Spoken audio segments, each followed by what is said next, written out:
예, 오늘은 성모 성천입니다.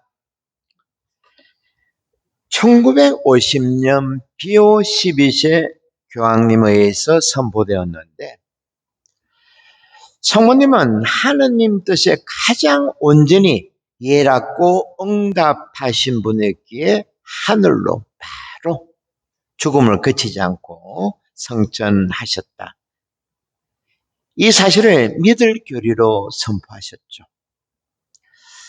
이 성천은 성모님의 특권을 자랑하는 교리가 아니라 우리 인간들이 과연 어디까지 이룰 수 있는지 보여주는 희망찬 교리라는 겁니다. 우리가 하느님의 모상을 담게 만들어진 존재라 그랬죠. 그래서 우리 삶이 이 답답하고 좁은 세상에서 말도 안 되는 일들이 벌어지는 이런 세상에서 살다가 없어지는 그런 존재가 아니라는 겁니다. 우리의 삶은 여기서 끝나는 것이 아니고 우주 만물까지 연결된다는 거죠. 그래서 성천교리는 우리 의식의 확장을 말합니다. 하늘까지도 연결된다는 거죠. 제가 지난주, 지지난주 계속 말씀드리지만 우리들이 오늘은 이렇게 수정해서 성당에서 미사를 드리지만 우리는 우주적인 진리에 참여할 수 있는 존재라는 것. 이 사실을 칼 융이 말한 원령이라는 개념하고 오늘 성모 성천 교리하고 연결시켜 봤으면 합니다. 칼 융은 엄청난 사람이죠. 심리학자고 우리 시대의 과학자입니다. 우리 인간의 마음이 단순히 한 개인의 과거의 기억과 생존을 위한 도구가 아니라고 말했습니다. 인류 보편의 지혜가 담긴 거대한 집단 무의식하고 연결되어 있다고 말했죠. 이렇게 융은 자기 안에 창조적 에너지와 인류 지혜가 잠재된 본원적인 공간에 있다고 말했습니다. 말 그대로 하늘나라라고 하면 거대한 장소죠. 이런 장소가 있다고 봤다는 거죠. 바로 이 점에서 루카복음 17장에서 하느님 나라는 너희 안에 있다라는 이런 말씀들이 원형이라는 꼭 말했습니다. 칼 융이. 우리 인간들 마음 안에 있는 삶의 기본 문법과 같은 것인데 여러 가지가 있습니다. 우리 마음 안에는 유전적으로 물려받은 것이죠. 배운 것이 아니고 학교에서. 예를 들면 위대한 어머니 개념, 데모라 그러죠. 제가 언젠가 말씀드렸죠. 미국 어느 교도소에서 온목수녀가 어머니 날에 카드를 죄수들에게 나눠줬는데 거의 모든 죄수들이 엄마에게 카드를 보냈다고 합니다. 하지만 아버지 날에는 아무 반응이 없었다는 거죠. 이뿐만 아니고 우리가 또 죽음과 부활에 참여하는 마음도 똑같이 있다는 겁니다. 제가 언젠가 군대에 있을 때 수도통합병원에 중환자실에서 제가 몇 달 왔다 갔다 하는 그런 일을 했습니다. 제가 맡은 일은 다른 직책이 있어서 하는 게 아니고 신학생이라는 이유로 그 당시만 하더라도 80년 초였기 때문에 군대에서 사고가 많이 일어났습니다. 그때 등촌동에 통합병원이 있었는데 헬기 소리가 나면 중환자실로 저는 가죠. 사고가 났기 때문에 헬기가 오면 여러 경우가 있습니다. 하루에도 한 2번씩 날라올 때도 있고 직책이 목사인 분도 있었고 병사인 사람도 있었고 사람들이죠. 그게 제가 이제 갑니다. 가가지고 말 그대로 큰 사고를 당해가지고 의식이 조금 있을 때 제가 상황을 보고 말을 건넵니다. 제가 신학생이고 제가 당신에게 도움 줄 것이 있습니까? 그러니까 그 병사가 집에다가 이 소식을 전해달라 그런 것들 제가 전해줄 수가 있죠. 그죠? 그리고 기도해 줄 수도 있고. 그런데 그때 제가 본 것은 죽어가는 사람들이 한결같이 저한테 요구하는 것이 있습니다. 그게 뭔 줄 압니까? 죽으면 어떻게 됩니까? 그죠? 심지어 그 당시에 목사님도 제게 묻는 겁니다. 이렇게 이런 것들이 원흉이라는 겁니다. 우리 인간에게는. 엄마를 그리워하고 그리고 죽음에 대해서 우주에 대해서 이런 것들 우리 안에 잠재되어 있다는 거죠. 그리고 우리도 살아오면서 많은 고통을 겪었죠. 숨도 쉬기 힘들 정도로 고통 속에서 머릿속은 새하얗게 되고 앉아있지도 누워있지도 못하는 상황에서 나도 모르게 튀어나오는 말이 있습니다. 그것이 무엇입니까? 성모 어머니죠. 그죠? 그러니까 이런 것들이 원흉이라는 거죠. 집단 지성으로 유전되어 온 것이 칼융은 원흉이라고 말했습니다. 그래서 성모님이 단지 우리의 기도를 들어주시는 강구자 정도로 그쳐서는 안 된다는 거죠.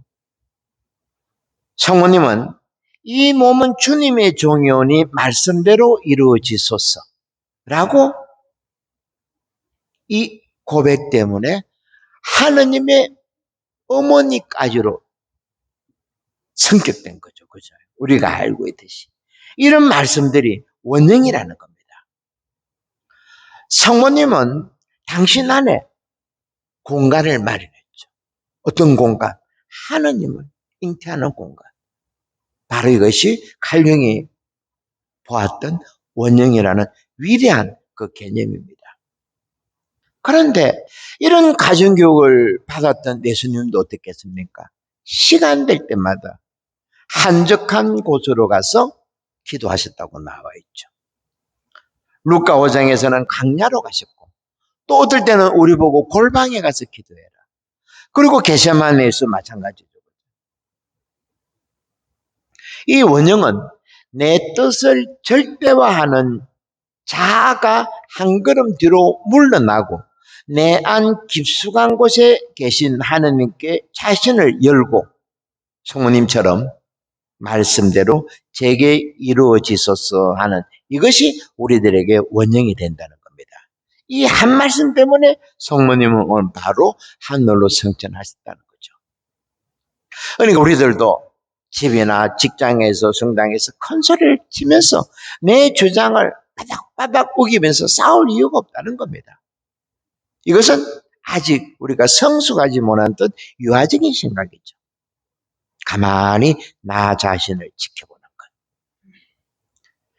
이렇게 우리가 성당에 들어오면 성모 동산 보고 얼굴 지켜보고 이런 것이 아니고 내 마음을 지켜봐야 된다는 겁니다. 지금 말씀대로 제게 이루어지소서 이까지 나아가야 된다는 거죠. 내가 변화되어야 된다는 겁니다. 성모님의 얼굴만 보고 이거 해 주십시오 저거 해 주십시오 하는 것은 유치원적인 그런 신앙이겠죠. 그죠? 요즘 오디세이라는 영화가 우리 한국도 그렇고 세계적으로 돌풍을 일으킨다는 이야기를 듣고 제가 며칠 전에 영화를 보러 갔습니다. 3시간 동안 앉아 있어가지고 죽는 줄 알았는데 오래간만에 3시간 앉아 있었는데 사실 이 오디세이 이야기도 원령에 대한 이야기입니다.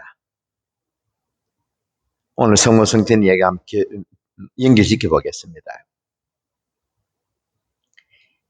복음 이야기도 사실 원령에 대한 이야기죠. 칼융의 말은.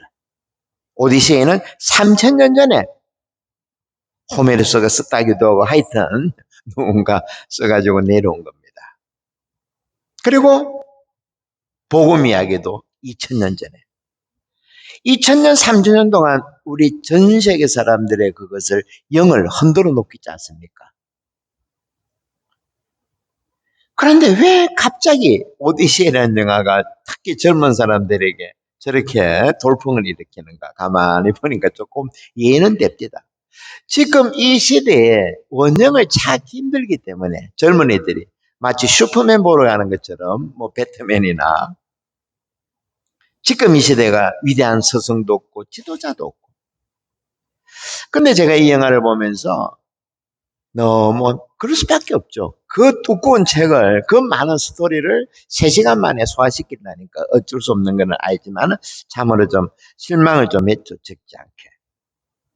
오디세이라는 이야기는 인생 전반부보다는 사실 인생 후반부 이야기입니다.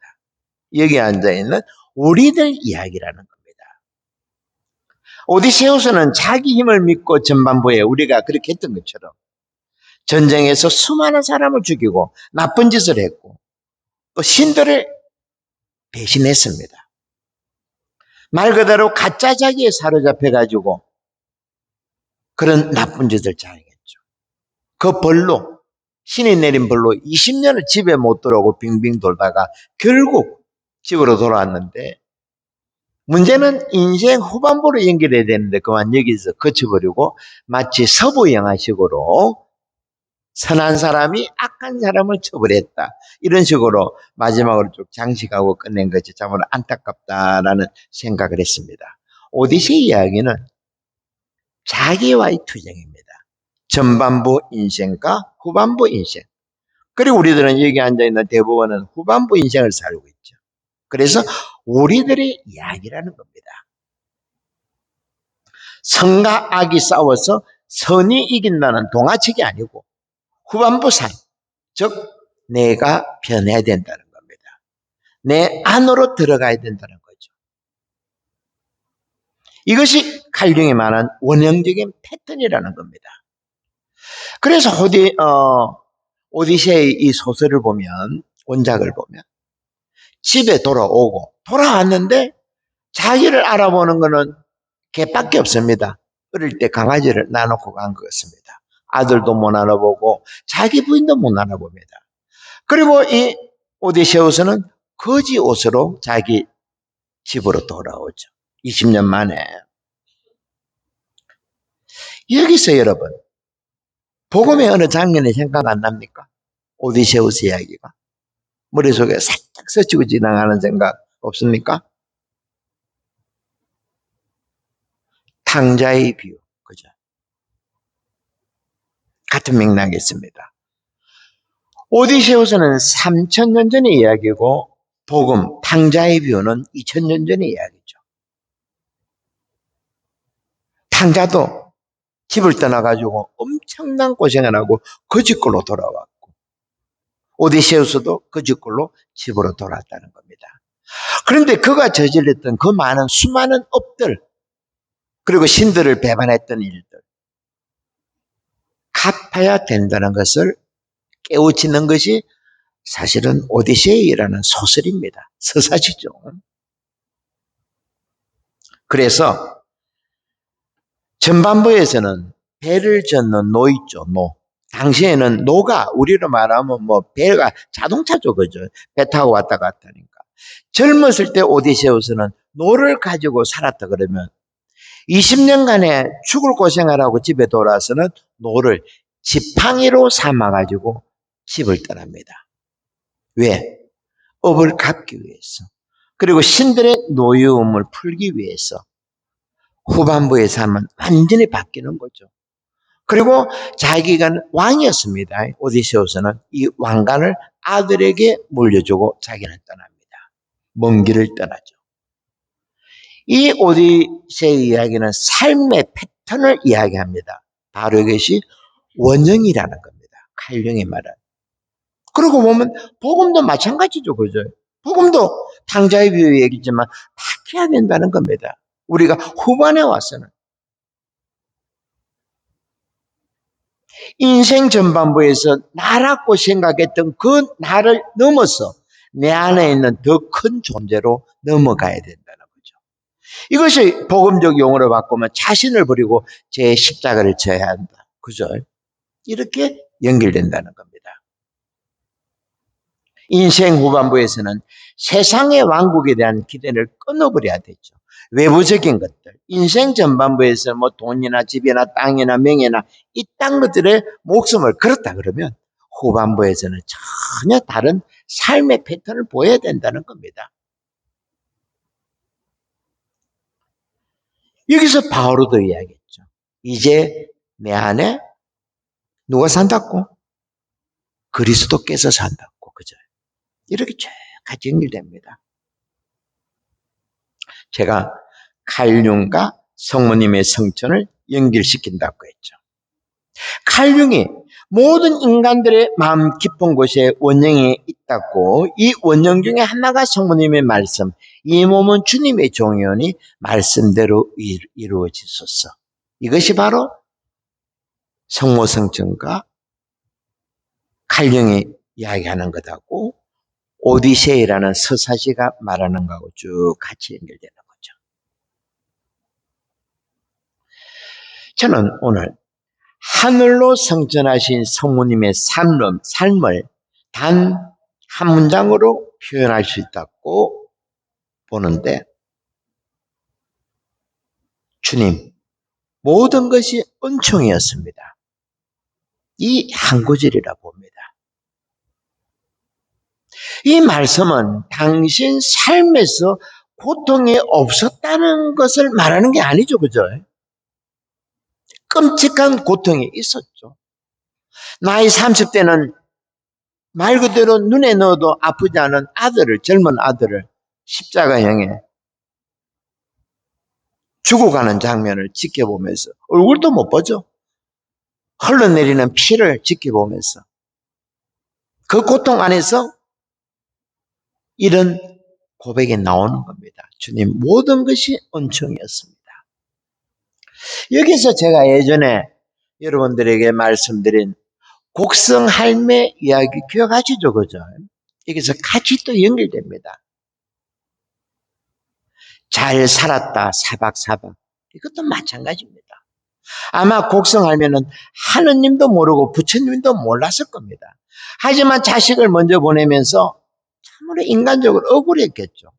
내 자식이 살아있다 그러면 시골 마을 사람들한테 함부로 대접받지도 않았을 것이고, 그리고 또 나이가 70이 넘어가지고 글을 배웠다는데 부모 복도 없었죠. 그 흔한 국민학교도 제대로 못 가봤으니까 글을 몰랐죠. 글을 깨우치자마자 이 곡성할매는 평생 살았던 자기 마음 안에 있는 끄집어냈습니다. 시로. 사박사박 눈이 나리네. 장독 위에도, 지붕 위에도, 대나무 위에도, 걸어가는 내 머리 위에도 잘 살았다, 잘 견뎌냈다, 사박사박. 여러분, 곡성할매도 아마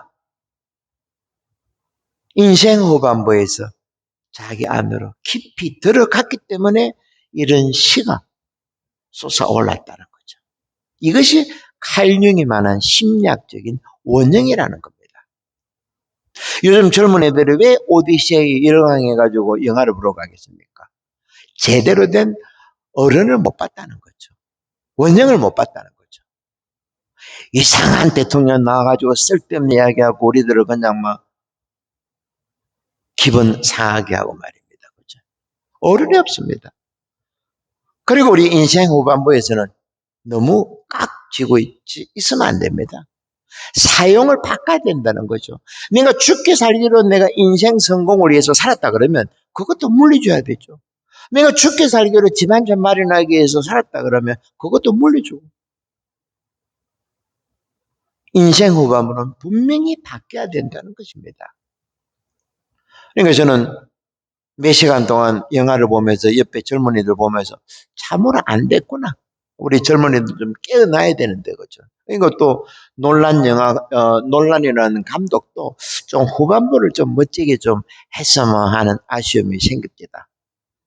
오늘 제가 성모성천 맞이해가지고 여러분들께 또 칼령에 관한 원형에 대해서 우리가 매주 듣는 복음 이야기에 대해서 오늘 말씀드렸습니다. 이 모든 것들은 인생 후반부를 잘 살아야 된다는 것, 이런 점을 우리가 잘 실천하도록 해야겠습니다.